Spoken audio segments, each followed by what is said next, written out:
Amém, amém. Vamos à palavra do Senhor. O livro de Hebreus, nós vamos ler hoje o livro de Hebreus, o capítulo 12 de Hebreus, o versículo 1 a 2, e diz assim a palavra do Senhor: assim nós temos essa grande multidão de testemunhas ao nosso redor. Portanto, deixemos de lado tudo que nos atrapalha e o pecado que se agarra firmemente em nós, e continuemos a correr, sem desanimar, a corrida marcada para nós. Conservemos os nossos olhos fixos em Jesus, pois é por meio dele que a nossa fé começa, e é ele quem a aperfeiçoa. Quantos podem dizer amém? Sabe, o cristão não é como qualquer outra pessoa. O cristão, um seguidor de Jesus, ele não está na vida aí tentando descobrir para onde ele vai, caminhando como um andarilho sem rumo, que nós vemos às vezes na beira da estrada, que não sabe qual é o seu destino. Muito pelo contrário, o cristão é alguém que sabe para onde está indo e caminha com uma direção, ele caminha com um propósito, ele caminha com um chamado. Nós caminhamos pelas estradas da vida porque sabemos para onde estamos indo. Nós não somos como um turista que não tem paradeiro, que um dia está num lugar, outro dia pode estar num lugar, mas nós somos pessoas que têm casa e nós temos uma pátria celestial. Nós estamos nesse mundo por um breve e curto espaço de tempo, mas em breve estaremos com o nosso Senhor. Mas enquanto estamos aqui, nós precisamos caminhar na mesma direção, na direção que o Senhor nos chama. Amém? Sabe, a mensagem de hoje, o título de hoje é: não pare de correr. Não pare de correr. Sabe, eu tenho certeza que a mensagem de hoje vai ser resposta de oração de muitas pessoas aqui. Eu tenho certeza que há pessoas aqui que estão pedindo para Deus alguma coisa há bastante tempo e precisam de uma resposta dele. Quem sabe hoje é a sua resposta, é a resposta de Deus para a sua vida. Por isso, vamos a isso. Eu e a Débora, nós temos um casal, na verdade uma família de amigos que não moram aqui, e eles, o homem, o marido, ele é um atleta profissional, uma pessoa que é bem conhecida no mundo dos esportes, no mundo do futebol, e sabe, quando nós conversávamos com ele um tempo atrás, nós tentávamos entender um pouco dessa coisa do futebol, e sinceramente o que mais me chama a atenção no futebol, tem gente aí que gosta de futebol? Ok, só isso, gente. Tem gente que gosta de futebol? Ok, quem não gosta de futebol, detesta futebol, diz: eu não quero ver futebol. Ok, tem pessoal do vôlei aí? Ok, tem o pessoal que gosta mais do Netflix? Tá bom, gente, vocês têm que se exercitar, hein? Tem uns personal trainer que eu ando conhecendo, tem uns aqui na igreja, tem um aqui atrás, aqui sentado, ó, né? Vou apresentar ele, a gente tem que... É ou não é, Marcos? Bora lá. Mas sabe, o que me chama a atenção em jogadores de futebol, vou ser muito sincero para vocês, eu não sou o cara que acompanha futebol, mas me chama muita atenção o preparo e o treinamento desses caras. É alguma coisa que, se você começar a olhar, principalmente o pessoal do Netflix, se você olhar e você vai dizer: caramba, é muito esforço. É muito treinamento, é muita, como é que eu posso dizer? Você tem que se abster de muitas coisas, é muito envolvimento para uma partida de 90 minutos. Ou seja, o envolvimento, o preparo, o que eles fazem é muito maior, mas muito maior do que 90 minutos. Mas tudo isso é para jogar aqueles 90 minutos. E nós temos esse amigo que é jogador de futebol e nós amamos a vida dele, amamos o coração deles, coração voltado para o reino de Deus. Mas uma das coisas que mais me chama a atenção é a concentração que esses jogadores precisam ter. Você já parou para pensar nisso? A concentração que eles precisam ter é alguma coisa quase que sobrenatural, nós podíamos dizer. Não é apenas se concentrar na partida, mas para mim o mais difícil é os camaradas terem que se concentrar na voz do técnico que não usa microfone, eles não usam rádio, e eles estão, alguns jogadores, a 60 metros de distância do técnico. E eles precisam silenciar na cabeça deles as vozes de um estádio com 30, 40, 50 mil pessoas, que está vaiando, que está apoiando, que está torcendo, que está gritando, que está conversando, que está cantando, para ouvir o que o técnico está dizendo. Vocês nunca prestaram atenção nisso? Vocês já viram o quanto de concentração alguém tem que ter para conseguir ouvir o que o técnico está falando, o que o técnico está dizendo? E sabe, eu estava estudando e eu percebi e eu entendi que jogadores precisam desenvolver uma coisa chamada atenção seletiva. Já ouviram falar sobre isso? A atenção seletiva nada mais é daquilo que todos nós temos, um grau de atenção seletiva, e você percebe isso quando você está na rua, conversando com uma pessoa, e tem barulhos de carro na rua, fazendo ruído, mas você está conversando com uma pessoa. Você, sem perceber, faz com que o barulho do carro diminua na sua cabeça, nos seus ouvidos, no seu cérebro, e você consegue perceber com mais clareza a pessoa que está falando com você.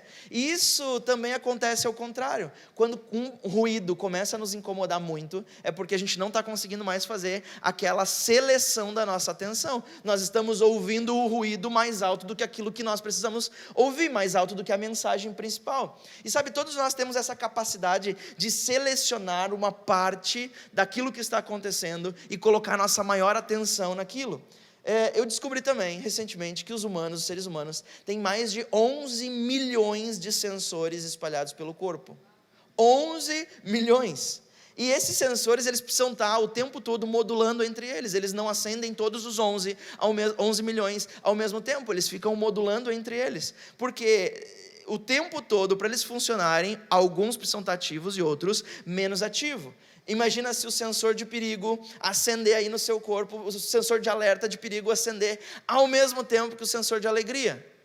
Não vai dar boa coisa, a não ser que você esteja numa montanha russa. E isso acontece, o sensor de alegria, para alguns, não para mim, estou fora, vai acender ao mesmo tempo que o sensor de perigo, o sensor que dá aquela adrenalina. Mas às vezes isso pode ser um grande problema.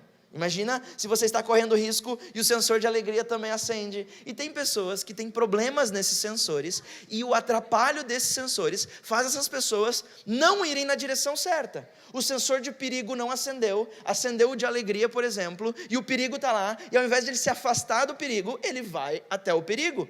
Alguém conhece pessoas assim? Está todo mundo dizendo, cara, não vai para aí, vai dar ruim. A pessoa vai para lá. Você já observou crianças que têm os sensores não tão desenvolvidos? E você diz, cara, é incrível, a criança, é tudo plano, é tudo macio, mas tem um lugar, que tem uma escada de metal com pontas em cima, onde é que a criança vai estar? Lá em cima. Os sensores estão ainda meio embaralhados, ainda não estão bem ajustados. Sabe, mas nas minhas pesquisas eu descobri que nós temos essa capacidade de selecionar a nossa atenção, de colocar a nossa maior atenção em alguma coisa e não em outras. E isso nós podemos fazer através da audição seletiva. Will, você está dando uma aula de anatomia, a gente já vai chegar lá, nós já vamos chegar nas palavras do apóstolo Paulo, nas palavras do escritor.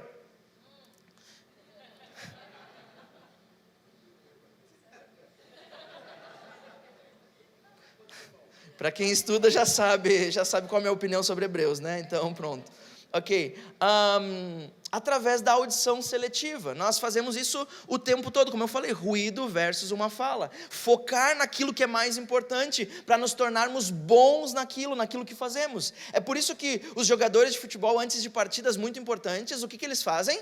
Vão para concentração. O que é concentração? É exatamente isso. Eles ficam em um lugar isolado, sem família, sem outras coisas que eles têm que dar conta. Eles ficam focados apenas na estratégia do jogo, apenas no jogo que eles vão ter. Eles estão descansando. O corpo e a mente deles precisa estar focado na tarefa que eles estão fazendo. Por quê? Porque eles querem ser os melhores naquilo. E nós, na nossa vida, nós precisamos fazer isso. Nós precisamos saber focar a nossa atenção para aquilo que é mais importante, para que nós consigamos nos tornar bons naquilo que nós estamos fazendo. E enquanto cristãos nós fazemos isso.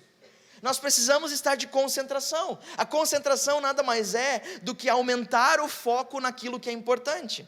Sabe, eu amo a comparação que o escritor do livro dos Hebreus faz da vida dos cristãos com atletas. Esse texto que nós lemos fala a respeito de corrida, fala a respeito de não parar de correr, fala a respeito de não desanimar, fala a respeito de que nós fomos inscritos em uma corrida e nós precisamos continuar correndo. E eu amo isso porque a verdade é que Paulo, ele estava submerso numa cultura onde isso estava muito aflorado. Haviam ali os jogos gregos, que era o que deu início às nossas famosas Olimpíadas, e haviam vários esportes, e Paulo usa a analogia, o exemplo da corrida, para falar a respeito da vida cristã, e eu acho maravilhoso isso. Os Jogos Olímpicos gregos, eles já aconteciam, existiam várias modalidades, uma delas era a corrida, e sabe, os meninos, eles eram retirados do meio dos seus parentes aos 7 anos de idade. 7 anos de idade, eles eram retirados e eles iam com o exército treinar não somente habilidades de guerra, não somente para se tornarem soldados, mas para se tornarem bons atletas. E eles ficavam dos 7 anos em diante, sem os pais, sem a família, de concentração, num lugar com uma pessoa ensinando tudo o que eles precisavam fazer. Eles comiam, eles bebiam lá, eles dormiam lá, eles treinavam lá, eles faziam amizades lá. A vida deles não era como a dos outros, a vida deles era em concentração. Eles iam morar longe da família porque estavam concentrados. Sabe, todos nós estamos em uma corrida, e todos nós estamos em uma única corrida. Sabe, uma corrida, normalmente, de forma normal, você vence ela se você chega em primeiro lugar, se você faz em menos tempo, se você é mais rápido. Essas são as coisas, os elementos naturais para uma corrida normal. Mas nós não estamos numa corrida normal, nós estamos numa corrida bastante diferente, porque quem ganha essa corrida não é o mais rápido, não é o que chega em primeiro lugar, não é o que faz em menos tempo, não vence quem chega em primeiro lugar, vence quem não desanimar e não desistir. E você pode dizer, opa, então eu posso ter chance. Por quê? Você pode estar pensando, realmente eu não sou muito rápido não, eu sou até meio devagarzinho na vida. Tem chance para você. Sabe, eu não faço as coisas muito em menos tempo não, eu demoro para fazer as coisas. Tem chance para você, porque a corrida que Deus nos agendou para nós, que Deus nos inscreveu, ela não é sobre quem chega em primeiro lugar, mas ela é para aqueles que chegam até o final, aqueles que perseveram, aqueles que continuam, mesmo no meio dos desafios, mesmo passando por desafios, mesmo passando por tormentas. Os que chegam até o final são aqueles que vencem. Amém? Estão comigo? Vamos a isso? Sabe, eu não sei vocês, mas para mim essa corrida da vida às vezes parece esquisita. Às vezes parece que no meio do caminho eu perco as minhas forças.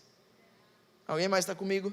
Às vezes parece que no meio do caminho eu fico dividido se o caminho é para lá ou se é para lá. Alguém mais? Às vezes no meio do caminho eu tropeço, dou com um dedão numa pedra e morro de dor por um tempo, por umas semanas. Está dando para entender? Parece que a coisa não é linear, parece que a coisa não é um terreno reto e plano. Ok, como que eu faço para vencer essa corrida? Porque quando eu me machuco, a minha vontade é parar de correr. Quando as coisas não vão como eu quero, a minha vontade é chutar tudo pro alto e dizer, sabe de uma coisa, eu não quero mais, não vale tanto a pena assim. Alguém mais? Agora, como nós podemos fazer para vencer a corrida que Deus nos inscreveu? Você quer saber disso? E esse texto que nós lemos em Hebreus, a primeira coisa que nos mostra é que nós precisamos aprender a nos separar de tudo que nos impede de correr. É o que o apóstolo Paulo fala. Ei, se sacudam, tirem de volta de vocês aquilo que está prendendo em vocês, que não está permitindo com que vocês consigam correr. Vocês não estão conseguindo correr. Sabe, eu estava parando para pensar nisso, e a verdade é que sempre que nós precisamos ir para um próximo nível, na fé, na vida, sempre que nós precisamos aumentar de nível, subir o nível, Deus nos separa, Deus nos tira da onde nós estamos, Deus nos tira do conforto aonde nós estamos. Sabe, e muitos de nós às vezes chamam isso de solidão e começam a reclamar com Deus e dizer, Deus, eu estou me sentindo sozinho, eu estou sozinha aqui. Ei, para de reclamar disso, porque se Deus te separou, isso não se chama solidão, se chama solitude, é diferente. Deus nos separa para que nós possamos passar e avançar para o próximo nível. Nós não estamos sozinhos, nós fomos separados, é diferente. Você e eu precisamos tirar de cima o peso extra que nos impede de correr, para nós podermos suportar a corrida. Sabe, o apóstolo Paulo, ele fala isso quando ele diz, olha, portanto, deixemos de lado tudo o que nos atrapalha e o pecado que se agarra firmemente em nós. Ou seja, são duas coisas, uma coisa é pecado e outra coisa são outras coisas que estão nos atrapalhando de correr a corrida. O que está te atrapalhando de correr a corrida? O que está nos atrapalhando de correr a corrida marcada para nós? Quem sabe é o pecado, mas quem sabe são outras coisas. Quem sabe são outros desafios, são decisões que estão te amarrando. São muletas que você acha que sem elas você vai cair. São cadeiras de roda que você diz, não, eu não consigo competir sem isso aqui, sem essa ajuda. São palavras de pessoas no passado que te disseram alguma coisa e você segue carregando como uma mochila pesada e você não está conseguindo correr a corrida marcada. Você já percebeu que nós não precisamos fazer força nenhuma para coisas ruins aparecerem na nossa vida? Você já percebeu que você não precisa fazer força nenhuma para que o pecado bata a porta na sua vida? Você não precisa fazer força, você não precisa de esforço nenhum, é só deixar rolar. Você não precisa fazer nada para a preguiça tomar conta de você, nada, é só deixar rolar, é só fazer nada.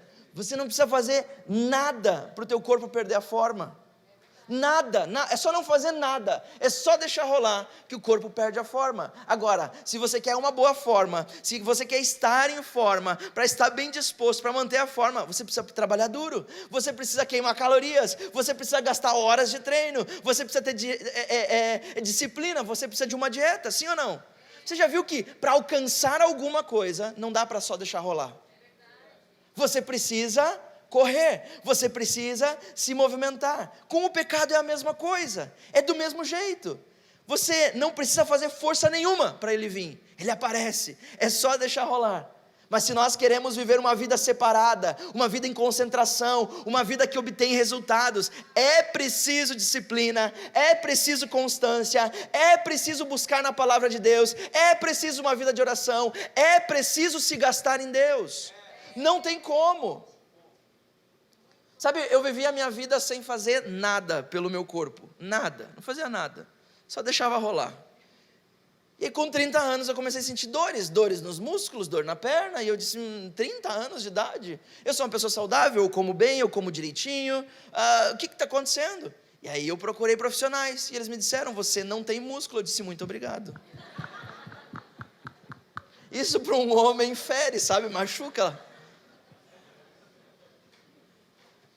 E eu descobri que era verdade, deixar rolar não fazia os músculos crescer, não fazia fortalecer o meu corpo. Eu sentia dores nos joelhos porque eu não tinha músculos onde eu devia ter, e nós precisamos exercitar isso. É da mesma forma a nossa vida espiritual. Se você só deixar rolar, se a sua vida você só deixar rolar, eu já aceitei Jesus, eu já conheço Ele já entrou na minha vida, agora é só deixar rolar. Deixa rolar para você ver onde é que você vai. Você não vai ter força de correr, você não vai ter força de ir em direção a Deus. Nós precisamos exercitar isso, sabe, e é como eu falei muitas vezes, muitos de nós, e eu sou essa pessoa, eu confesso, que por muitas vezes na minha vida, eu chorava amargamente e dizia, Deus, eu estou sozinho, eu estou no meio de um monte de gente, mas eu me sinto completamente sozinho, parece que ninguém está por mim, ninguém está comigo, eu estou sozinho. Deus, eu estou me sentindo, parece que você me abandonou, parece que eu estou sem Deus na minha vida, o que está acontecendo? E eu justamente ouvi a voz de Deus dizendo, você não está sozinho, eu só te separei para aquilo que vem no futuro. Sabe, nós precisamos ser separados daquilo que nos prende, daquilo que nos amarra, para que nós possamos correr a corrida marcada para nós. E eu separei aqui 3 razões pelas quais Deus nos separa. E a primeira razão, se você está tomando nota, é Deus nos separa quando Ele quer nos dar ferramentas que vão ser necessárias para o nosso futuro. Deus nos separa para nos dar ferramentas. Sabe, às vezes um tempinho sozinho nos faz pensar o que está acontecendo, o que eu preciso organizar, aonde eu preciso buscar recursos. Deus nos separa quando Ele quer nos dar ferramentas. Sabe, eu lembro muito do início do ministério de Jesus. O início do ministério de Jesus, antes de começar o ministério de Jesus, o que Jesus fez? Jesus se preparou, Jesus fez musculação, Jesus treinou aquilo que Ele precisava, porque Jesus passou 40 dias e 40 noites no deserto, sendo testado para sair aprovado. E a Bíblia diz, se você ler lá, é a coisa mais maluca que você vai ler na Bíblia, eu acredito, pelo menos para mim é, a Bíblia diz que foi o Espírito Santo que levou Jesus para o deserto Diz lá, exatamente assim, a fim de ser tentado pelo diabo. Ei, Espírito Santo, que negócio é esse? Não se supunha que o Espírito Santo era para nos ajudar. Agora o Espírito Santo pega Jesus, leva para o deserto e larga. Está aqui, ô Satanás, pode tentar Jesus. Como que é isso? Sabe, nós precisamos ser separados por Deus para adquirirmos ferramentas para aquilo que está no futuro. Em segundo lugar, aquilo que Deus faz conosco, Ele nos separa, porque Ele precisa que nós conheçamos a sua voz. Sabe, nós andamos cercados por muitas vozes na nossa vida, muitas vozes. Tem muitas pessoas falando muitas coisas. O tempo todo você tem Instagram falando muitas coisas para você. O tempo todo você tem dicas de coaches famosos dizendo o que você deve fazer, o que você não deve fazer, que horas você tem que acordar, o que você tem que comer, o que você não tem que comer. E ao mesmo tempo tem a tia, tem a avó, tem o periquito, tem o cachorro. Todo mundo dá opinião na nossa vida. É o tempo todo ruído, ruído, ruído, ruído, ruído, ruído. Sabe? Deus às vezes nos separa, nos tira do meio da onde nós estamos para um lugar em silêncio, que é lá que Ele vai treinar a nossa audição. Vem cá, filhinho, você precisa entender, ouvir a minha voz, reconhecer a minha voz, porque lá no meio da turbulência, lá no meio da dificuldade, quando eu falar, você tem que saber distinguir que é a minha voz e não é a voz de outra pessoa.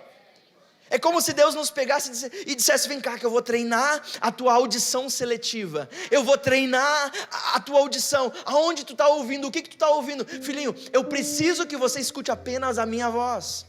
Somente a minha voz. Ei, Deus faz isso conosco. Então se você está se sentindo um pouco sozinho, tente acender um alerta aí dentro para ver se não foi Deus que te separou para alguma coisa que Ele tem no futuro com você. E não tente sair desse espaço de solitude antes de Deus terminar aquilo que Ele tem com você. Sabe, sexta-feira, na noite, bem-vindo a casa, eu falava com uma pessoa que está aqui hoje, e isso não estava programado falar, mas me lembrou muito isso, e ela dizia: sabe, eu finalmente entendi que Deus me mudou de um lugar para o outro, e eu achei que era naquele lugar, e daqui a pouco Deus me mudou para São Paulo, não era em São Paulo, e daqui a pouco Deus me levou para outro lugar, e eu estava achando que todos esses lugares eram o lugar que Deus queria, e agora eu estou entendendo que isso é só processo de Deus, porque Ele queria falar comigo alguma coisa maior. Sabe, às vezes Deus faz uma bagunça na nossa vida, só para uma coisa: ei, agora você consegue escutar a minha voz.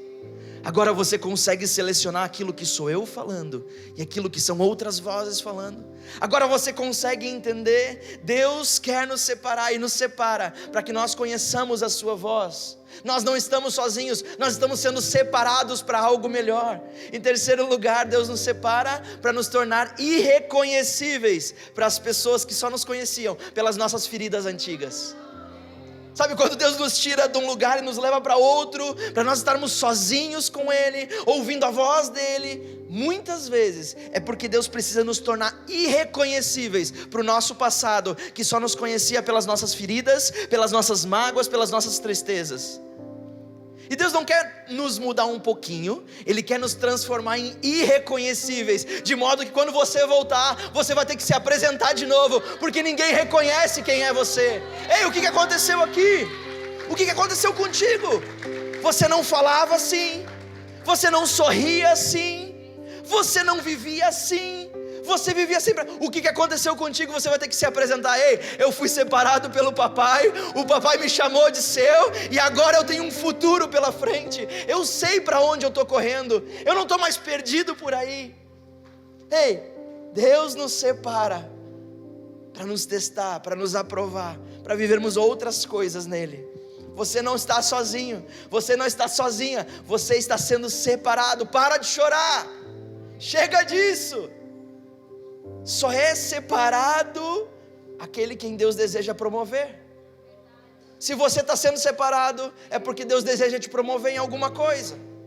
Só é separado quem Deus deseja promover. Só é separado quem Deus deseja usar.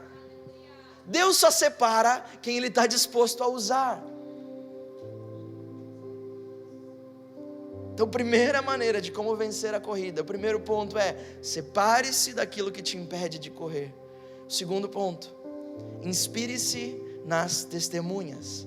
Você viu que texto maravilhoso é esse que nós lemos? Hebreus 11 diz, começa com essa frase. Na verdade esse texto nós não lemos, é o capítulo anterior, nós lemos o 12. Se você pegar e abrir Hebreus 11, o capítulo anterior, o primeiro versículo, ele começa com essa frase maravilhosa e aberta, que diz o seguinte: a fé é a certeza de que vamos receber as coisas que esperamos, e a prova de que existem coisas que não podemos ver. Certeza de que receberemos e prova de que existem coisas que nós só não podemos ver, mas elas existem. Eu amo a maneira como Hebreus começa no capítulo 11 com essa frase aberta. E nós lemos a respeito de que existe uma multidão de testemunhas ao nosso redor. E se você pegar Hebreus 11, o capítulo anterior, esse capítulo começa dessa forma. Depois desse texto, você vai ver o escritor falando sobre muitas pessoas. Em algumas bíblias você vai encontrar um subtítulo que não faz parte do original, mas está lá na sua bíblia, que diz heróis da fé. E você vai encontrar o escritor falando sobre pessoas que viveram antes dele, que foram considerados heróis da fé. O lindo disso não são o que as pessoas fizeram, mas é o que levou essas pessoas a fazer.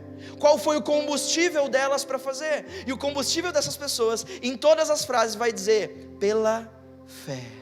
Pela fé. Foi pela fé, foi pela confiança. E é por isso que ele começa dizendo: a fé é a certeza de que vamos receber as coisas que esperamos, e a prova de que existem coisas que nós não podemos ver. Sabe, eles viveram o que nós vivemos e eles venceram. Essas testemunhas que o escritor diz, elas são modelos de vida para nós que estamos correndo agora. Ele está dizendo, elas já correram, elas conseguiram chegar ao final, deu tudo certo. Ei, mas Davi pecou, mas ele está ali. Mas pessoas que estão ali como heróis também falharam. Sim, falharam. Porque não é sobre isso, não é sobre as pedras no meio do caminho, não é sobre as pontes que você tem que cruzar, não é sobre as vezes que você cai, é o que te motiva a continuar caminhando. E o que te motiva a continuar caminhando sempre tem que ser a fé. A fé é o nosso combustível. O que é que você não está conseguindo ver? Quais são os elementos, as coisas que você não consegue ver, que você precisa crer, mas você não consegue ver, ainda não é real diante dos teus olhos? Quem sabe Deus está te chamando para uma corrida que você nem sequer o chão você está vendo, e Deus está dizendo corre, mas onde? Quem sabe Deus está te chamando para uma corrida de alta performance, e você olha e você diz, eu não tenho tênis, não vai dar. Quem sabe Deus está te chamando para novos começos, recomeços nele, novos níveis nele, e você está olhando para você e dizendo, não tenho o que é suficiente, não tenho o que seria suficiente, eu não tenho aquilo que eu preciso, eu não consigo enxergar aquilo que eu preciso. Quais são as coisas que você precisa que existam, que seja realidade agora, já? Essas que você não consegue ver. Quais são as coisas que você precisa ter fé? Sabe, as histórias de homens e mulheres que estão na Bíblia, elas não estão lá por acaso, elas estão lá não para dizer o quanto eles foram bons, mas elas estão lá para nos provar que se Deus foi capaz de fazer com eles, com aquelas características, com aquelas ferramentas poucas, com aquele coração, com aquela mente, daquela maneira, Ele é capaz de fazer em nós. Sabe, as testemunhas na Bíblia não estão ali para serem veneradas, estão ali para serem seguidas como modelo, para que os nossos olhos possam ler nas Escrituras e dizer, ei Deus, se você fez com um homem desse, você consegue fazer comigo? Ei Deus, se você usou essa mulher que nem o nome dela aparece, você consegue fazer comigo? Ei Deus, se você usou 12 desajustados para transformar o mundo, eu também consigo. As testemunhas servem não como guia, mas como inspiração.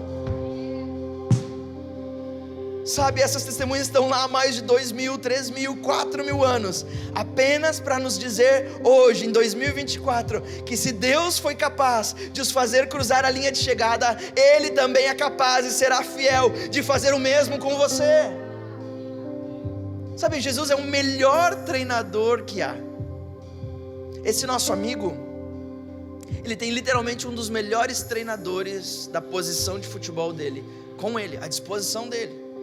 Eles são amigos, nós já encontramos ele em aniversários e foi uau! Porque é um treinador muito velho, muito antigo. E ele tem o melhor à disposição dele.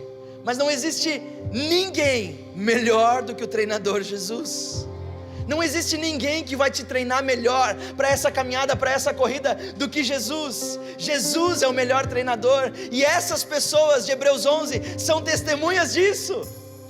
São testemunhas de que Deus pode pegar desajustados, pessoas fracas e transformá-las em pessoas fortes. São testemunhas de que Deus pode pegar pessoas que não entendem nada de guerra e vencer batalhas históricas. Eles são testemunhas. Uma testemunha, você sabe que a testemunha, ela não fala de si, certo? Testemunha fala de outra coisa, fala de outra pessoa, fala de uma situação que está fora, por isso que ela é uma testemunha. Ela está fora e pode atestar para todas as pessoas e dizer: olha, eu vi, é verdade, aconteceu mesmo, eu sou testemunha. É isso que é uma testemunha. Essas testemunhas não estão falando ali em Hebreus 11 do quão bom elas são, de quão boas elas são, de como elas tiveram um coração quebrantado, de como elas tinham as qualidades que Deus precisava para serem usadas.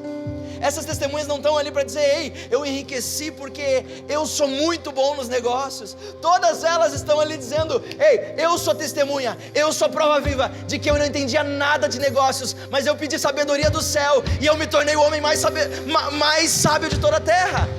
Eu sou testemunha de que eu não tinha força, eu era covarde, eu estava cocado num canto, com medo dos inimigos, e Deus me chamou para fora, e eu me tornei um guerreiro mais valioso que Israel já teve.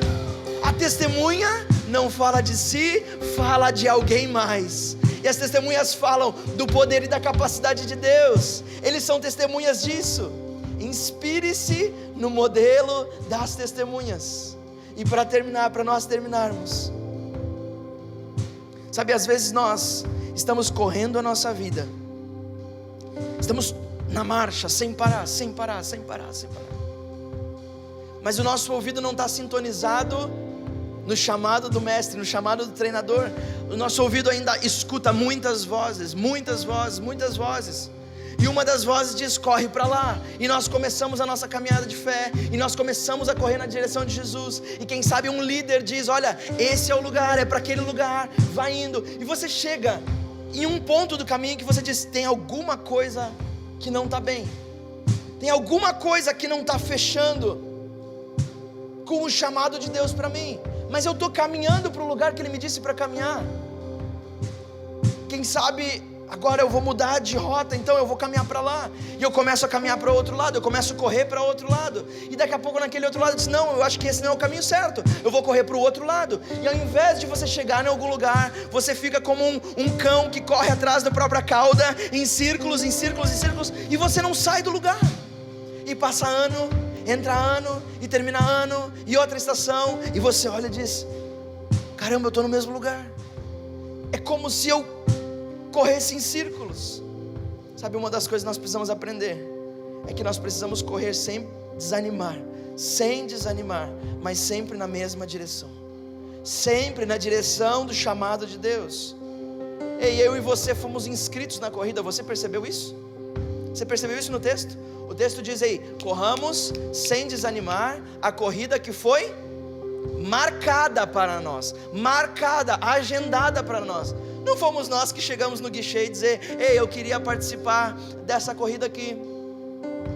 Não, foi o próprio Deus que disse: ei, anota o Marcos aí, ele vai participar dessa corrida. Como assim vai participar dessa corrida? E quem sabe muitas vezes nós olhamos e dizemos: Deus, eu não, melhor não. Como muitos heróis da fé disseram: Deus, qualquer outro menos eu, qualquer outro menos comigo, eu não tenho o que é preciso. Não, anota o nome dele aí, É Moisés mesmo, pode anotar. Não, Deus, qualquer um menos eu não sei falar, eu não sei me comunicar, eu não dou conta do serviço. Ei, anota o nome, inscreve ele na corrida.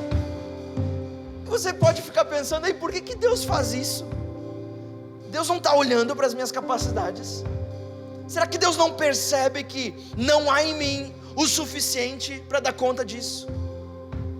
E Deus te apresenta novos desafios, Deus apresenta novos níveis, e você olha para os novos níveis e diz, Deus, você não está entendendo, eu não dou conta disso, é grande demais, não é para mim, eu não vou dar conta. E Deus está dizendo, ei, pode escrever, porque eu sou treinador, e se eu estou te escrevendo, eu estou colocando o meu nome em causa, e eu não vou colocar o meu nome numa coisa que eu sei que eu não dou conta. Eu dou conta de te treinar, eu dei conta de Davi, eu dei conta de Moisés, eu dei conta de Abraão, eu dou conta de ti, eu dou conta de ti. Pode inscrever, eu sei que tu vai chegar, o meu nome está nisso. Ei, Deus nunca colocaria o seu nome numa coisa que Ele acha que vai fracassar. Deus não fracassa, Deus não perde batalha, Deus não perde corrida, Deus não perde absolutamente nada. Jesus é o treinador e Ele te inscreveu, e se te inscreveu é porque sabe que Ele dá conta de te preparar para essa corrida. Jesus não arriscaria o seu nome se não soubesse o resultado, porque não é sobre a sua e a minha performance como atleta, mas é sobre a performance dele como treinador. E pode acreditar, Ele é o melhor treinador que existe. Sabe, quem sabe na sua vida você está em momento, em uma fase de decisão, dizer, Deus, qual é o meu caminho? Deus, aonde, para que lado eu preciso correr? A primeira coisa, corra sem desanimar, não deixe a corrida, escute a voz do Senhor, saiba como limpar os ruídos à tua volta e dizer, ei, eu não posso mais escutar esse colega de trabalho, eu não posso mais escutar isso aqui da minha família, eu não posso mais ouvir as circunstâncias, eu não posso mais ouvir a conta do banco, eu não posso mais ouvir todos à minha volta que disseram que o meu relacionamento não tem mais condição. Eu tenho que escutar a voz do treinador, e só a voz do treinador. Há uma multidão de 30, 40, 50 mil pessoas gritando, vaiando, cantando à tua volta, e você precisa aprender a selecionar aonde está a voz do meu treinador, aonde está, porque a hora que você ouvir a voz dele e correr e fazer o que ele te manda, você vai chegar no lugar que ele te quer. Ele é o nosso treinador. Você está difícil no trabalho? Escuta a voz do treinador. Mas como que eu faço isso? A palavra de Deus é a voz do treinador. Se a palavra de Deus diz, olha, isso aqui não é certo, não faz, não faça. É isso aqui não é por aqui, é para aquele outro caminho. Faz exatamente como a palavra do treinador disser, e tudo na sua vida dará certo, irá bem. Nós somos chamados por um treinador com um propósito de correr a corrida. E corra a corrida sem desanimar. Como que eu faço isso? Alguém tem a resposta? Como que eu corro sem desanimar? O próprio escritor dá a resposta quando ele diz, corram a corrida marcada para vocês sem desanimar. Como? Mantendo os olhos fixos em Jesus Cristo, mantendo os olhos fixos no prêmio, sabe? Um corredor não corre olhando para baixo, um corredor também não corre olhando para cima, um corredor não corre olhando para trás, nem para o lado. O corredor olha para a linha de chegada, para o prêmio, e o prêmio é Jesus Cristo, o eterno Consolador, o Criador dos céus e da terra, aquele que criou você, aquele que vai manter você. Enquanto você correr em marcha, olhando em direção no seu prêmio, você não vai desanimar. Esse é o problema da gente, esse é o meu problema, que no meio da caminhada eu acho que se eu botar mais atenção naquela situação, vai melhorar a caminhada, eu vou conseguir manter, eu vou conseguir manter a minha corrida, eu vou conseguir manter o meu ritmo, e eu paro, eu analiso, e daqui a pouco eu ando mais um pouquinho, e eu presto atenção em outra coisa, e tudo me desvirtua, o meu foco se perde. Nós precisamos voltar a olhar para o prêmio, para a linha de chegada, manter os nossos olhos fixos para Jesus. Sabe, quando a nossa vida começa a ficar uma bagunça, eu vou te dar uma dica. Quando a sua vida começar a ficar uma bagunça, começa a olhar para dentro de você e te pergunta para onde você está olhando, para que lado você está olhando. Nós fomos chamados e criados para olhar só para um lugar, para o autor e consumador da nossa fé. Nós somos criados para olhar para Jesus, criados para olhar para Deus. No momento que nós voltamos os nossos olhos para qualquer outra coisa que não seja a vida em Deus, que não seja Jesus, nós nos distraímos, nós tropeçamos, nós caímos, nós não conseguimos manter o ritmo. Ei, Jesus quer que você mantenha o ritmo, e o conselho é fácil: mantenha os olhos fixos em Jesus. Ele é o autor, Ele é o consumador da nossa fé, é Ele que nos livra de todo o pecado, é Ele que nos livra de uma vida presa no pecado. Não permita que coisas se agarrem em você, não permita que pessoas te prendam na corrida, não permita que pessoas te derrubem, não deixe que o erro te amarre. Livre-se do engano, livre-se daquilo que está te prendendo. Ei, Jesus tem mais para você, Deus tem mais para você. A corrida não acabou ainda, não era 100 metros rasos, é uma maratona, vai demorar ainda, tem tempo, mas ela pode ser linda, ela pode ser bela, se você mantiver os olhos fixos no autor e no consumador da nossa fé. Amém, amém. Eu quero correr a corrida sem desanimar. Quantos querem correr comigo essa corrida? Será que nós podemos ficar de pé? Eu quero orar por você. Sabe, nessa manhã eu quero orar para que todos nós, como a igreja do Senhor. Sabe, a Débora falou esses dias: nós não somos um movimento cultural. Nós não somos um movimento cultural. Nós não somos uma comunidade. Nós somos a igreja do Senhor. Jesus, Ele disse que Ele edificaria, Ele construiria a sua igreja. Ele não disse que Ele construiria a sua comunidade, Ele não disse que Ele construiria movimentos culturais. Nós somos a igreja do Senhor. E sabe, a igreja do Senhor, eu quero caminhar junto com você para o destino certo. Deixa eu te falar uma coisa: quando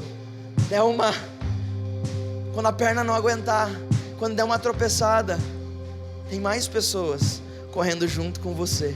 Você não está sozinho nessa corrida, não tem pessoas na sua frente, não tem pessoas atrás de você. Todos nós estamos lado a lado, correndo em direção ao prêmio da salvação, ao prêmio que é o Senhor Jesus. Então olha para o lado e diz: ei, me apoia aí um pouquinho, até passar essa cãibra. Ei, me apoia um pouquinho aí, só até eu me reerguer nisso aqui. Ei, me ajuda nessa dificuldade, essa pedra está me machucando. Marcos, me ajuda com isso. Você tem pessoas ao seu lado que você precisa, nós precisamos, eu preciso engolir o orgulho e saber entender que o Marcos está correndo comigo. Ele está do meu lado, ele pode me ajudar. Marcos, ora por mim. Cara, eu estou passando esse perrengue lá no trabalho. Ana, ora por mim, porque o meu relacionamento não está indo bem. Eu preciso de ajuda, eu preciso de Deus no meu relacionamento. Ei, não corra sozinho.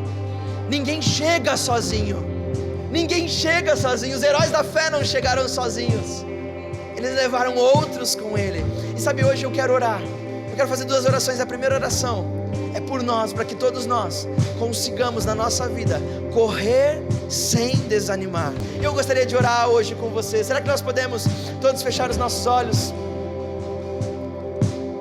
Senhor Jesus, nessa manhã, Paizinho amado, eu te peço por todos nós, enquanto filhos teus. Eu oro a Ti, Senhor, e eu peço que o Senhor nos ajude a não desanimar, a não parar de correr nem um segundo sequer. Senhor, nós cremos que Tu és o autor, o Criador. Por isso, Pai, vem agora nesse lugar e enche o nosso coração de fé para aquelas coisas que nós não conseguimos mais acreditar. Enche o nosso coração de esperança para aquelas áreas da nossa vida que nós deixamos afundar, para aquelas áreas da nossa vida que nós paramos na corrida. Espírito Santo de Deus, nós te pedimos, Pai, nos ajuda a mantermos os nossos olhos fixos em Ti. Nos ajuda a correr sem desanimar, a nunca parar de correr. Deus, nos ajuda no nosso casamento, nos ajuda, Senhor, nas nossas finanças, nos ajuda nos nossos negócios, nas tomadas de decisões. Jesus, nos ajuda a sermos testemunhas do Teu amor no nosso trabalho, na nossa família, na nossa casa, na rua, aonde quer que nós estejamos. Pai, nós queremos ser testemunhas Tuas, para que outros, anos depois, possam dizer: ei, sabe de uma coisa, o André foi testemunha para mim, a Carla foi testemunha para mim, o Márcio, o Marcos, a Aline, eles foram testemunhas do amor de Deus para mim, e hoje eu estou aqui, Pai. Nos transforma em testemunhas vivas do Teu amor, do Teu cuidado, em nome de Jesus. Amém e amém.